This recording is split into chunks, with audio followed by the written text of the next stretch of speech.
We're getting a new Persona game, people, but it's not Persona 6. It's a Persona 5 game. Wait, what again? Hello everyone, I am Jmulls. Persona5 The Phantom X is a mobile game that, to my understanding, is already out in China. But we're getting an English version on June 26th. And it's coming out, well, for mobile, but also on Steam. And look, I'll play the thing. Like, it looks fine. The rhythm game that it also has looks decent enough. But I feel there's going to be two main perspectives and takeaways for a lot of people when it concerns this game. Or at least initial knee-jerk reactions. Either, oh cool, more Persona. Or, dude, can we just get to Persona 6 already? And yeah, I'm kind of in that latter camp myself, but a bit of column A. I really enjoyed Persona 5. So it's like, another game in that style I'm not going to be overly upset at. But I do fall under the umbrella that at this point I just want Persona 6. Now, this is absolutely milking the P5 brand, make no mistake about it, but that doesn't mean that it can't be good by itself. Though a mobile game that I'm pretty sure has gacha in it is not going to particularly light a fire underneath me and really invigorate and excite me in the modern day. It's a popular anime-style game, so a gacha version was inevitable, like a mobile version is inevitable when it comes to an IP that is as big as Persona is. So it doesn't surprise me that we are getting one, but at least the game itself looks fine.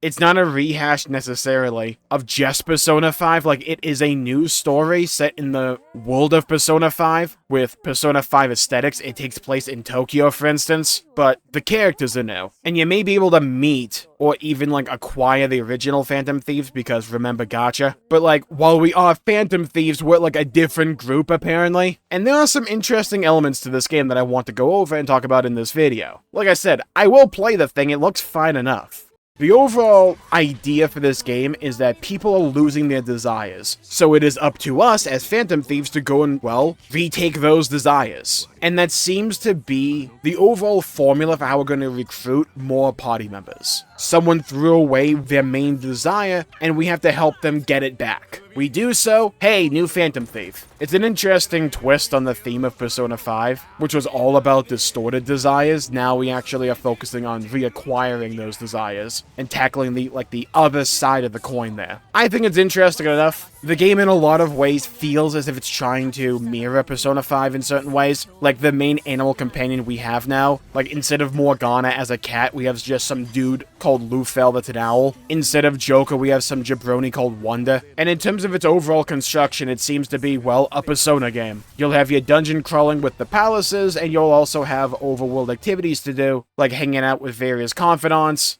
working part-time jobs, or even after-school clubs. And they highlighted the music and the soccer club, but they also showcased the actual music club containing a rhythm game event. With how good Persona and Persona 5 soundtrack can be, I am particularly looking forward to that. It'd be really interesting to see how much they have fleshed that component out. It looked fun enough. What with the game being technically a live service game, they talked about in the live stream that in a regular Persona game, you go through the calendar system of one in-game year at your own pace, right? But in Persona 5 The Phantom X, where it is a live service game, we're essentially going to be going through the calendar in real time. But a few of us have always talked about, what if we played Persona 5, but like only on the in-game day, and it would take an actual year? Can't imagine too many people have actually done that experiment, but maybe having an entire game around that idea with Persona 5 The Phantom X could at least be a novel concept and be rather interesting. Having operations actually last a couple of weeks IRL could be just a dumb gimmick, but I don't know, I think it's kind of neat.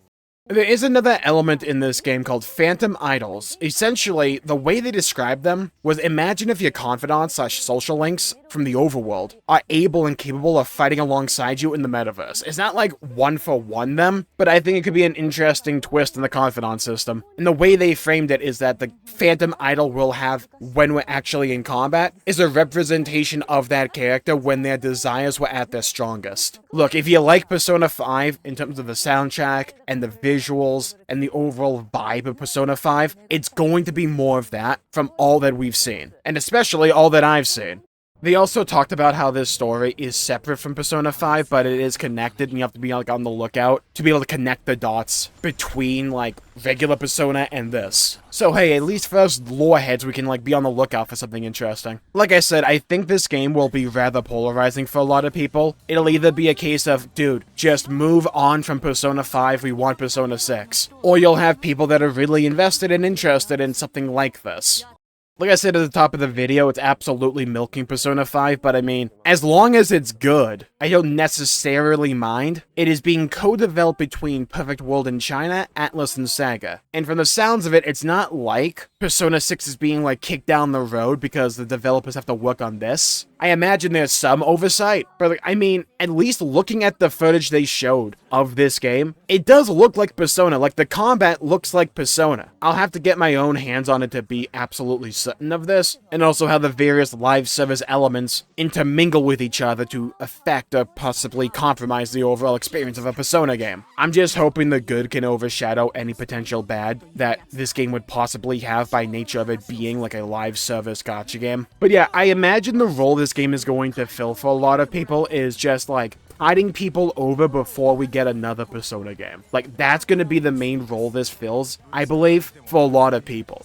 Just like give them something that feels like Persona. Might not be the best of Persona 5, 3, or 4, or whatever, but just like some version of Persona to tide people over before they can get Persona 6 out of the door and into people's hands. It looks fine enough. The main menu theme for Persona 5 The Phantom X is absolutely quality. I love it a lot. Persona 5 music does not miss. It's as simple as that. If there's one thing I can appreciate about these Persona 5 spin-off games, is, at least most of the time, how much care they put into making it still feel like Persona 5. When they did Persona 5 Strikers, right? Like, the characters still felt like the Phantom Thieves, the visual design and the artistic style of the UI in the game overall still felt like Persona 5, and the actual gameplay still felt like Persona as well, just with the warrior-style twist to it, in a way that even exceeded my expectations. And when it comes to Persona 5 The Phantom X, kind of feels as if they're doing that again. A lot of the actual elements in this game do look like they're tailored designed to fit a mobile device, first and foremost, because, well, duh, it's a mobile game, but it still feels and gives off the vibe of being a Persona game.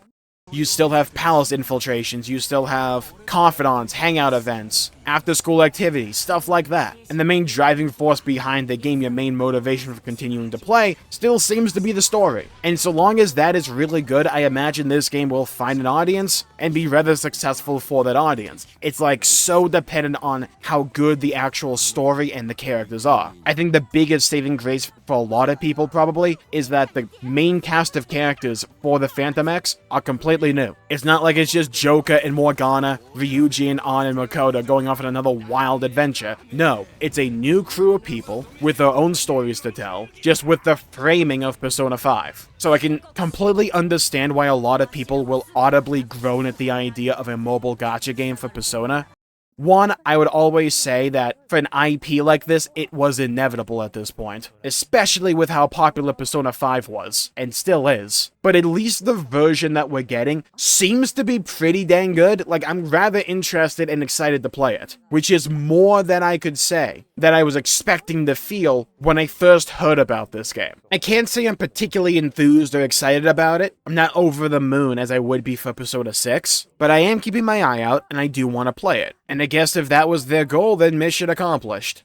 With that, I'll call the video there for the day. Thank you all for tuning in. My pleasure making the video. If you enjoyed it, please leave a like and subscribe. It really helps the channel out and help support future content, and I greatly appreciate it. Leave a comment down below with your own thoughts, your opinions about Persona 5 The Phantom X. Are you looking forward to it? Are you excited? Are you pessimistic? Let me know. I'd love to hear your thoughts, hear your opinions, and hear your perspectives. Stay safe. Have a great day. Go play some video games if you can. And as always, I'll see you all next time. Bye-bye, everybody. Until we meet again.